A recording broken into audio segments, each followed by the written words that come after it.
Hello, I'm John Kane, and I welcome you to Let's Talk Native on this Saturday, July 18th, 2020. While this program may not provide a path to spiritual enlightenment, we do encourage and in some cases start conversations. We're shooting for a different kind of enlightenment here, and we kind of break the rules for Native radio. We don't do prayers, we don't do buffalo speeches, and we don't do spirituality shows. We will take a tough look at history, oppression, and survival.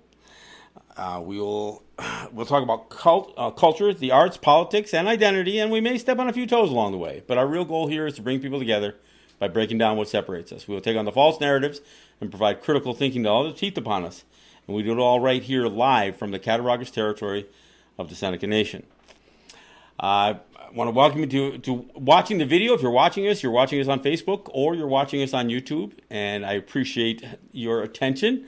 And if you're listening to us, you may be listening to us on our podcast. And I do encourage you to sign up for our podcasts, and you can do it from any of your favorite podcast platforms. I also encourage people to subscribe to our YouTube channel so you'll catch not only videos of the show, but the short-form videos that we do from time to time where we take on a number of topics. And we've taken on the topic that I'm going to talk about today. And look, this is what I'm hearing, and I had I saw it posted on Facebook. I had a few people send me messages, I should say, about a special council being called for the Seneca Nation on Monday, where it is anticipated they will get council approval to send to New York State somewhere in the neighborhood of $500 million, $500 million.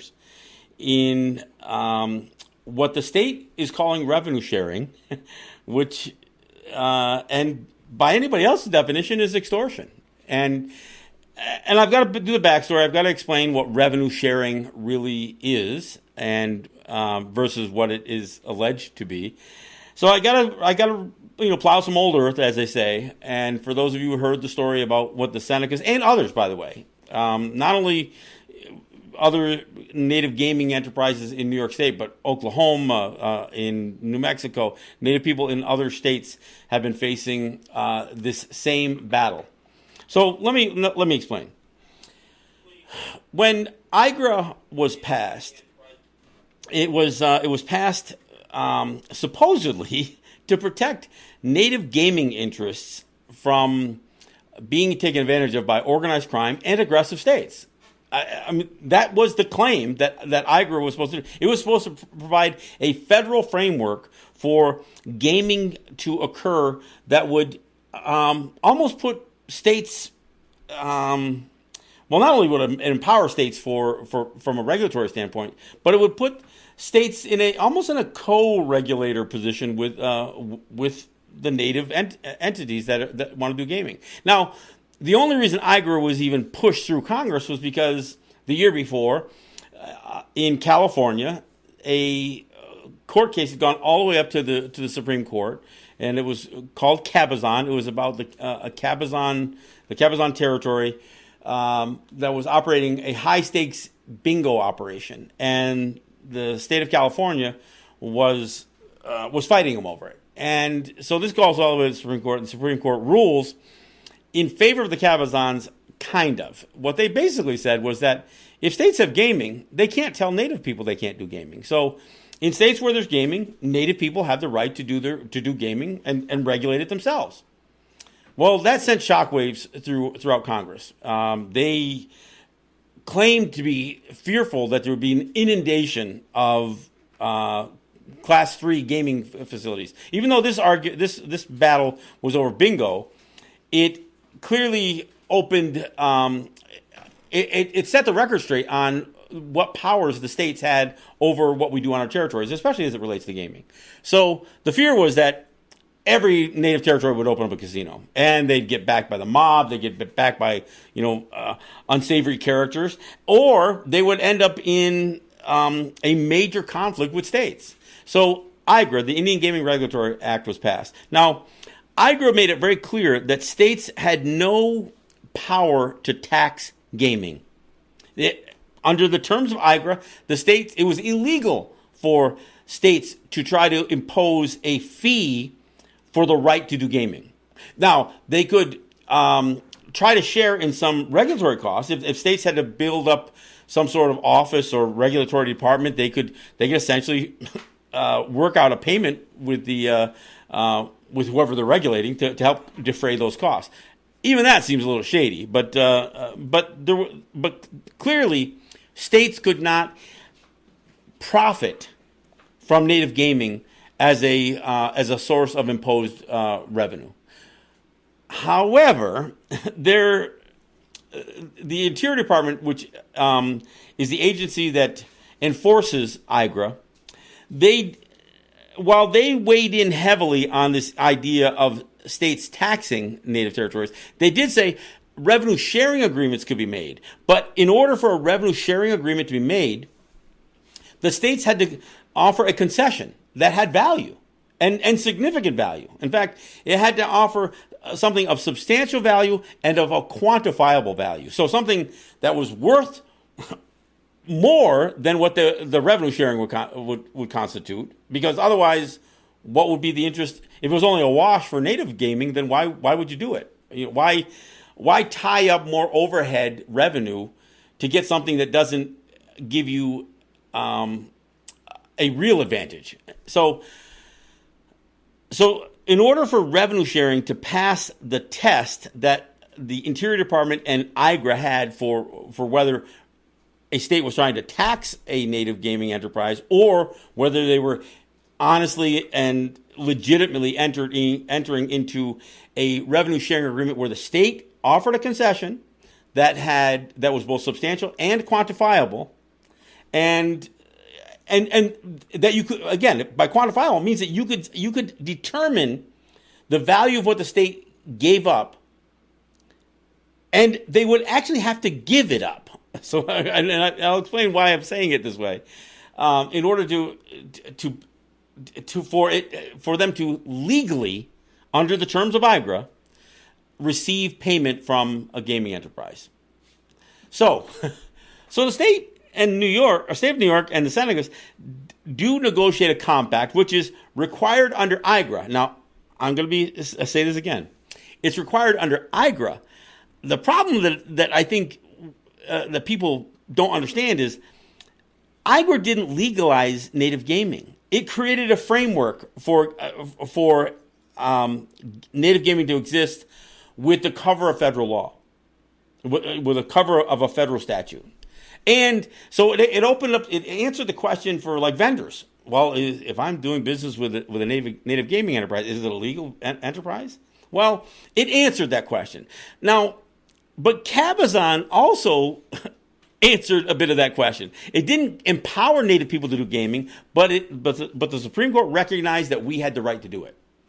IGRA, knowing that we had the right to do gaming, tried to create a framework that would empower states to have a regulatory role in our gaming. But again, so a part of what IGRA asks for is a gaming compact between whatever native gaming interest there is and the states that surround them. So Seneca Nation enters into a compact with the state of New York, and they do include a revenue sharing provision. But here's the problem. You got to keep in mind that New York State could not do Class 3 gaming. When this was negotiated, the New York State could not do. They couldn't do Class 3 gaming. It was illegal. It was prohibited by New York State Constitution that they couldn't do casino gaming. Now, they could do charity gaming and stuff like that. And of course, the fact that the state already had gaming like lotteries and stuff like that kind of answered the first test that was established during Cabazon, that if the states do gaming, the native people could do gaming. So, but the states couldn't build casinos. Not when the Senecas negotiated this compact. So when the state says, well, we're going to give you an exclusivity zone. We're going to give you exclusivity in an area that's a 15-county area that runs from the other side of Rochester right to the western end of New York. Not for the whole state, but again, so what the state says is, we will not license anybody to do gaming in New York State to compete with you. Well, the problem is, you couldn't do it anyway. There was the state couldn't license anybody to do gaming. It was illegal for the state to have casino gaming. And so they didn't give anything up. I guess you could say they promised they wouldn't pursue it, although turns out they did pursue it. So what did the state actually give up? Well, they didn't even give up Class 2 gaming, because what the state included in that compact were provisions that would allow them to do electronic gaming that was like what they call VLTs, video lottery terminals. So a short time into the Senecas establishing gaming, the states began to expand their gaming in the exclusivity zone. 3 places right within those 15 counties, which include Hamburg Fairgrounds Raceway or Hamburg Fairgrounds anyway, Batavia Raceway, and Finger Lakes Raceway, and these are all horse tracks, because New York State had found a way to manipulate their laws and said, well, if we have an established gaming footprint in a horse track, and that's what Hamburg Raceway or Fairgrounds were. It's an existing horse track where they do pari-mutuel betting on horse races. So they massaged their laws and said, if we already have an existing gaming venue in a horse track, we can put slot machines in it. I mean, not Class 3 slot machines, but Class 2 slot machines. Machines that look and play like slot machines, but they're banked a little different, and they're connected a little different. The way the house pays is a little different. And they filled up 3 racetracks full of these things, and they are gaming enterprises. They were even calling them casinos. It was the Hamburg Casino, right within the exclusivity zone. So whatever the Senecas had negotiated, and I'll explain what they negotiated in their gaming compact. What they negotiated were terms for sharing revenue, and what it was they said in the first, and I may get the years a little mixed up. In the first part of the 14-year term of the compact that they entered into, the first portion they would pay 18%, and it was like the first couple of years, 18% of the net slot drop of the slot machines. Now, net slot drop means the money put into a slot machine minus the payout. The state would get 18% of that from the day they open the doors. Now, keep in mind, all of the costs of operating that slot machine, of creating the footprint for it, the electricity, the lease, the licenses, all of that stuff was coming out of the Seneca's cut. Nothing came out of, no other costs associated with that slot machine other than the payout was taken out before the state gets its cut, 18%. Then after a few more years, it turns to 22%. And then the last 7 years of the gaming compact, it was 25%. And the compact lays it out specifically. Year, 1 through 5, 1 through 7, and then, or 6 through 14, whatever the years were. But it makes no mention. There's no mention of compact about any revenue sharing payments past 14 years. It doesn't say after 14 years, if this is renewed, it'll continue at 25%. No, nothing like that is even said. It has a sunset, what you would define as a sunset clause, which only talks about revenue sharing happening for 14 years. So when the compact gets renewed after its initial 14-year term, the Senecas, well, let me back up. When the states first began breaching the this compact by essentially competing directly against them with their slot parlors in these racetracks, there's something else that goes on there. Yes, it's a breach, and the Senecas withheld payment, and they withheld up to, I think it was $600,000. I mean, over $500 million. $600 million. Let me get that straight. So over $500 million they withheld. And of course, there was a lot of crying foul over it, and it never went to arbitration. In the end, the governor asked the Senecas to name a price, and the Senecas said, "Well, we want to keep $200,000 of that, and we'll pay you the $400,000." And the state agreed. I think that was a big mistake when they did it, and this is back in 2013. I think is when they solved this. They resolved this conflict, but they never addressed a couple of things. Now, among the things is, clearly, once the state had established these slot parlors, even though part of the negotiation to settle that dispute said they could no longer call these ones casinos. The other ones in the rest of the state, they called casinos, but these ones would no longer be called casinos. And they would no longer advertise their electronic gaming machines as slot machines. That's all the state gave up. They didn't lose any percentage. And here's the thing. If you go back to the Interior Department and IGRA's definition of meeting that test for to avoid being a tax, what the state has to offer has to have value. Now, I would argue, and it doesn't take a rocket scientist to make this argument, that once the state started competing against the Seneca Nation, the value of that exclusivity became marginalized. If it had any value at all. Now, keep in mind, the state still couldn't do slot machines, still couldn't do full-fledged Class 3 gaming. So that they couldn't do, not because of their exclusivity, because their law wouldn't allow them. To the extent the state could compete against Senecas, even within this exclusivity zone, they did. I mean, they absolutely did. So the question right off the get-go has to be, well, what value could this exclusivity actually have? They didn't give up Class 3 gaming. They couldn't do it anyway. And to the extent that they could compete against us with something that was very similar to what we're doing, they did do it. So I would argue the exclusivity had no value. But certainly, because one of the requirements is that it be quantifiable, there's no reason that an industry expert couldn't have come in and said, no, the Senecas aren't really getting any value here. If there is, it's been reduced down to something that is not nearly as advantageous as it was when the state had no competition against the Seneca Nation's gaming enterprises, except for perhaps, lotteries. And now they had gaming parlors that they literally called casinos until they couldn't, but they didn't change anything other than the names on them. So, and again, the Senecas made an agreement and settled that.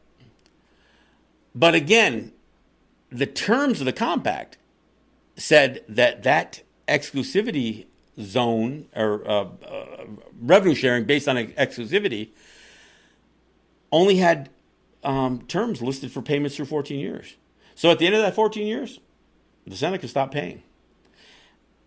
But the system was still so rigged against the Senecas that even when they went into arbitration, the two non-native people there were three judges on that panel. One guy who has native gaming experience, and who was Chickasaw. He was on one of the arbitrators, and the other two had no native gaming experience. They were just, lawyers or judges or whatever else. Two white guys and one native guy. Well, guess what? The two white guys said, no, Senecas, you got to keep paying. Because, they suggested that it was implied that they pay past 14 years. And here's the thing. In a contract, there's no such thing as what's implied. It is either explicit or it doesn't exist. Because a contract has to be explicit. It has to be laid out in detail. There's no such thing as saying, well, it's not written there, but we're going to bring it in and say that it's... This is called the Four Corners Doctrine of Contract Law. That you can't suggest that if it's not written there, that it's implied somehow because of some other extenuating circumstances. Yet the two arbitrators said, no, you got to pay. So that's where it was left. Now, the Senecas said, they cried foul, and they said, no, we don't agree. And the thing about this arbitration is supposed to be binding arbitration. But here's the way it works. The only thing that happens past binding arbitration, there's two possibilities. One, the Seneca Nation could have, and indeed did, pursue that the Interior Department take a look at this. Because their argument was, now, and in fact, the third arbitrator, the native arbitrator, said, once these two arbitrators introduced this implicit call for payments past 14 years, they essentially created a new compact. They added language to an existing compact that talked about no payments past 14 years and said, now you have to pay. As long as this compact is renewed, you have to keep paying, even though it doesn't say it in the compact. So it's no longer an agreement. And that's why it's not a revenue sharing agreement. It's a revenue sharing disagreement. So what the Seneca Nation's position was, the Interior Department has to reapprove this. They've got to reapprove this compact. So that's what they were trying to pursue with the Interior Department, and the Interior Department wouldn't budge. The other angle on this thing is that the Seneca Nation could force the state to sue them for the money in federal court, and it would be federal court out in Western New York here. That's what's in the terms of their compact. The only recourse is for the winner of arbitration to pursue legal action to enforce the arbitration ruling. Now, that wouldn't be a bad thing for the Seneca Nation, because they could actually put the whole revenue sharing agreement on trial. And they can actually force the Interior Department to make some determinations about the revenue sharing agreement, because it would be in a court of law. That's the reason for holding out. Hey, look, we're at the bottom of the hour, so we're going to take a break. And when we come back, I want to finish this because, look, I'm hoping some Senecas are getting pissed listening to this. And I'm hoping some Senecas are going to call their counselors, call their executives. And I just hope that this isn't a done deal. It concerns me that it might be, but I just hope it's not a done deal. We'll talk about it when we come back. This is John Kane. This is Let's Talk Native. We'll be right back.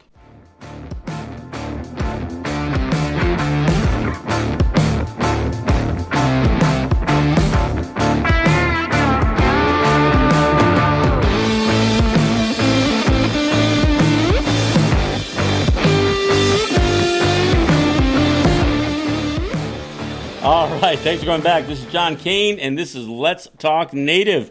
We are broadcasting live on Facebook Live, and of course, you may be watching this on our YouTube video, which, again, I encourage people to subscribe to our channel. We're, we've got over 820 subscribers.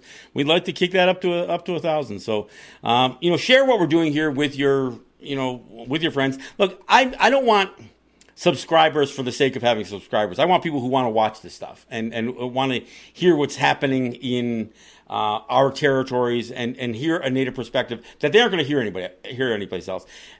And again, I've got to say, I'm not saying that the views that I express are always going to be the widely held views. They aren't. I'm a bit of an outlier. I mean, I think when you look at where Native people are on issues, there are many of us that are on the same side. But if you look at that spectrum of us that are on the same side, there's some of us over here, and then there's some of us over here.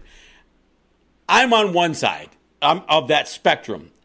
I am still glad to have people on the other side of that spectrum fighting the same battle. It gets a little shaky sometimes, because sometimes you get far enough on the other side of that spectrum, and it oftentimes feels like they're on the other side. I don't think any Seneca counselor wants to pay the state. I don't think any of them want to. I think many Seneca counselors and executives, even in the past, I think the last deal they made where they gave up $400 million to the state, I think it was a mistake. But I'm going to explain why this is extortion and why it's not just, we're just bound by the agreement, because their agreement was bullshit. And this arbitration ruling is bullshit too. But I want to explain a little bit, because this isn't just a Seneca issue. Every Native territory in Oklahoma is facing this with their governor. There are several Native gaming enterprises in New Mexico that are facing this in New Mexico as well. So this is a problem, and it is a problem that where states are in a disproportionate advantage over Native people, and I'll explain why. But let me I guess kind of continue where I was. So after this 14 years is up, and the Senecas fight this thing and they get an arbitration ruling against them, their options are somewhat limited. And when they asked the Interior Department to evaluate this gaming compact now because it had been altered, they hedged. And look, and yes, this is the Interior Department under Donald Trump. But the last Interior Department wouldn't look at this crap either. I mean, so I'm not blaming this on the Trump administration, but obviously the Trump administration are no friends to Native people. And their Interior Department is not going to be, I don't care how many Native people they hire down there in D.C., they still are part of our problem. They're not our advocates. And I know the claim is that that's what the intention of the Interior Department is, but they're not. So when asked, the Interior Department says, well, if you and the state had asked us to look at this compact, we'd look at it. But since it's only one party that's asking, I said, wait. There may very well be, and it's our opinion, that there's a crime being committed here. They are violating the Indian Gaming Regulatory Act with their imposition or forced revenue sharing. I mean, and it's a tax. And two white guys on arbitration are, part of, the cohort demanding this. So for the Interior Department to say, well, unless New York State asks us to look at it, we would choose not to. Let me put this in a way, and I know some people are going to say it never is right to use rape as an example, but consider this. Consider if a rape victim wanted their rape investigated. The agency charged with investigating this type of thing said, unless your accuser wants me to investigate it, I'm not going to investigate it. Because I got to tell you, $500 million coming from the Seneca Nation is a rape. It is extortion. And I'll explain that a little bit more too. But New York State is a huge enterprise. And they spend on Medicaid or Medicare or the both, they spend $1 billion a week. So $500 million that the state says is owed to them, that doesn't cover a week of their Medicare expenses. So, but $500 million to the Seneca Nation, especially now during this pandemic where their gaming enterprises and revenue has been cut off.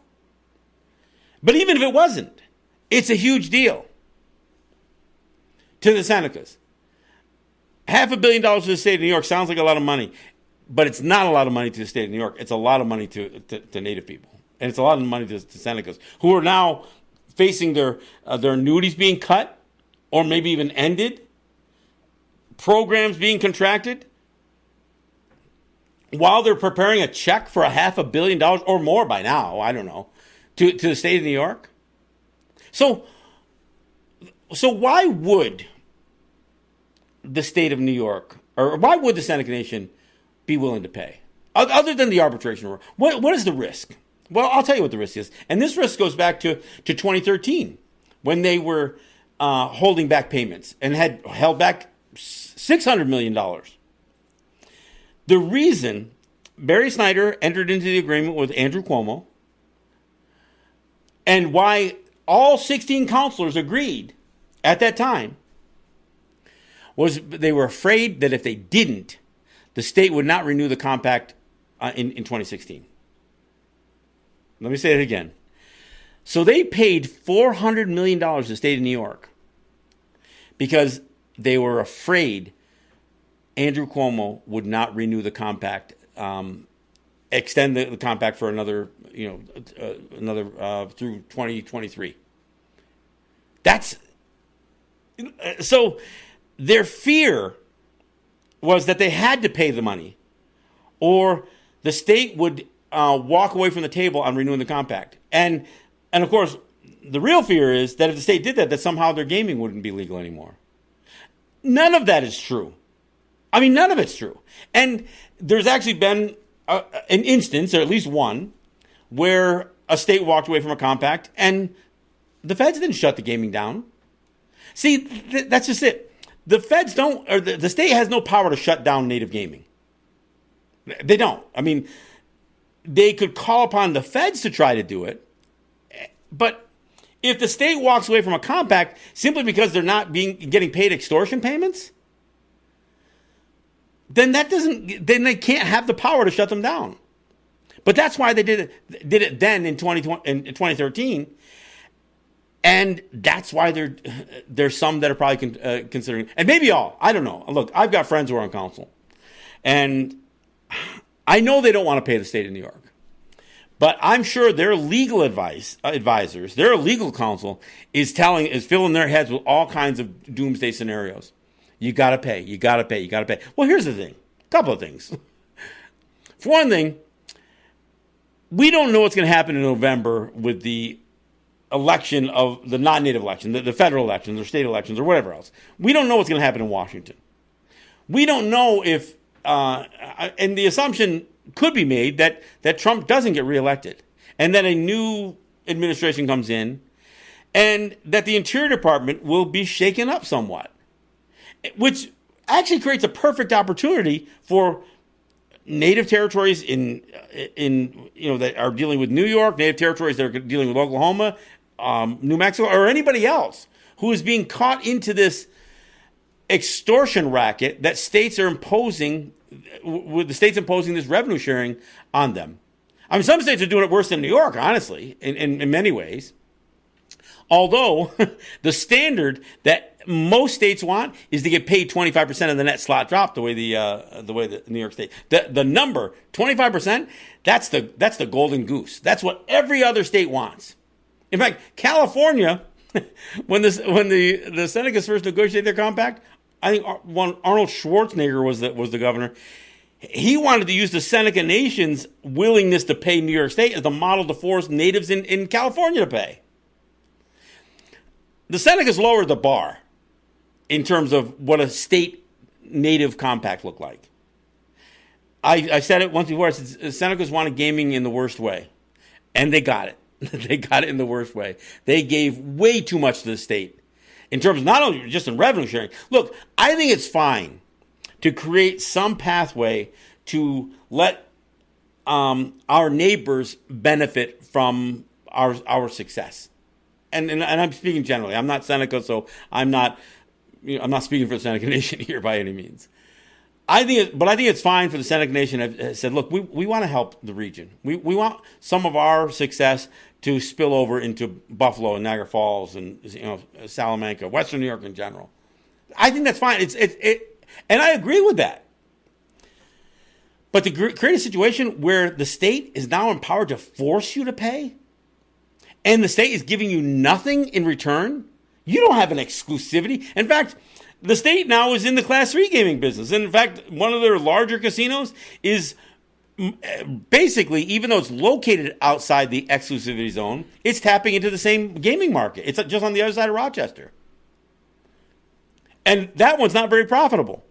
So this idea of squeezing money out of Seneca Gaming is the way to marginalize the profitability of the Seneca Nation. So, as I said, there are a couple of recourses here. One is the Senecas could have refused to pay and forced the state to bring them into the Western District of New York Federal Court to sue them to abide by the arbitration ruling. And if they had legal counsel that was worth a damn, which I'm not sure they do because they obviously botched the arbitration hearings, they would use that opportunity to put revenue sharing on trial. I mean, other places have done it and had some success. But put revenue sharing, especially New York's idea of revenue sharing, put that on trial. And force the Interior Department to either defend the revenue sharing agreement, because they are the agency. You could force the Interior Department. In fact, that's kind of what the Interior Department said. Look, if you ask us to come in and the state doesn't, we don't really. But if you force us to, and they tried to do it. They actually tried to do that through court. But again, the court said, no, we're not interested in retrying what was determined in the arbitration hearing. So that court attempt failed. It should have been a different cause of action. And certainly this cause of action that the state would have to initiate against the Senecas, where they are trying to force them to pay them, worst case scenario, you lose in federal court. But you drag this thing out at least past November. And all the while, you work with the native territories that are fighting New Mexico and the native territories that are fighting Oklahoma, and you keep the pressure on the Interior Department to do what they look. They're the ones who established the test that said the concessions from the state have to be substantial and quantifiable. And by substantial, it's obvious and not just implied. But the only reason to accept a concession from the state, for a native gaming enterprise to accept a concession from the state and pay for it, is that it's worth more than what you're paying for. And I said that earlier. It just doesn't make sense. And to be clear, whatever the exclusivity that New York State says they offered in 2002 or whenever this thing started has a different value today, both because of the Class 2 gaming that they expanded at these racetracks and because now the state is involved in Class 3 gaming. And of course, here is the other thing. What the state offering exclusivity is a bullshit offer anyway. And let me be clear here. And there's no other way to say this, but the state cannot build a casino in Niagara Falls to compete against Seneca Niagara Casino. Oh, yeah, they could build it, or they could give a contract to somebody build it, but whoever operates a gaming enterprise with a New York State license has to pay New York State. If they've got to compete against the Seneca Nation, who no longer says, no, we're not paying the state anything. We're not paying any revenue sharing. And by all means, take your best shot. You compete against us with paying your 30, 40% to the state. Because I'll tell you, Del Lago Casino out there on the Thruway, just outside of the exclusivity zone, in the same gaming market as the Seneca Nation, they can't clear enough profit to pay, to pay their debt service. They can only pay interest. They cannot. I mean, look, they want to sell out to the Seneca. They want the Seneca Nation to buy Del Lago. I mean, Finger Lakes Raceway have tried to make overtures for the Seneca Nation to buy them. I think it's a huge mistake for the Seneca Nation to even consider buying any of the white elephants that were created, whether it was through this Class 2 gaming at the raceways or through the new licensing agreement. So why would the Seneca Nation want to have a casino that pays the state? I mean, it just doesn't make any sense, especially one that's not profitable now. I mean, it doesn't make any sense. So the exclusivity that the Seneca Nation has doesn't have to be given to them from the state of New York. They already have it. And again, let me be clear. If the Senecas don't pay anything to the state, how can a gaming enterprise come into their neighborhood, into their market, and pay the state, which is a pretty exorbitant fee, and still compete against the Seneca Nation? In fact, if you think I'm only speculating, that's exactly what Del Lago is saying. They're saying that they can't compete against Seneca Gaming. They know they're in the same market. The reason they can't pay their debt service is because they can't be profitable. They can't compete against the Seneca Nation if they're paying New York State and Seneca Nation isn't. They can't compete against Seneca Nation anyway, because Seneca Nation hasn't exactly taken that $500 million and dumped it back into marketing and promotions to drive a nail into the Del Lago coffin. Del Lago has their own nails. The Seneca Nation does not need an exclusivity. Their right not to pay the state is an exclusivity in of itself. Now, let me get back to the other issue, which is whether the state can extort payments out of the Seneca Nation. And don't look, any assumptions that the Seneca Nation is making that if they don't pay the state won't renew a compact, that's not an assumption they're making all by themselves. These are threats that the state has been making. But here's the thing: if the state walks away, they can't just deny a compact and shut down a native gaming operation. That's not the rights that they've been given in the Indian Gaming Regulatory Act. And bottom line is, the Seneca Nation can't be gutless here. You guys got to step up. And as far as the Seneca people, we're doing this show on Saturday. The special council is being called on Monday. Don't pray for your counselors. Don't pray for them to be enlightened with wisdom. Call them up and give them hell. Give them holy hell if that makes you feel better. But don't. Look, can we cut with the bullshit? It is time that the Seneca people stood up and said, hell no, you're not paying the state. You're going to cut our annuities and then give $500 million to Andrew Cuomo? And again, let's put some reality to that. I talked about the $1 billion a week the state burns up on Medicare and Medicaid.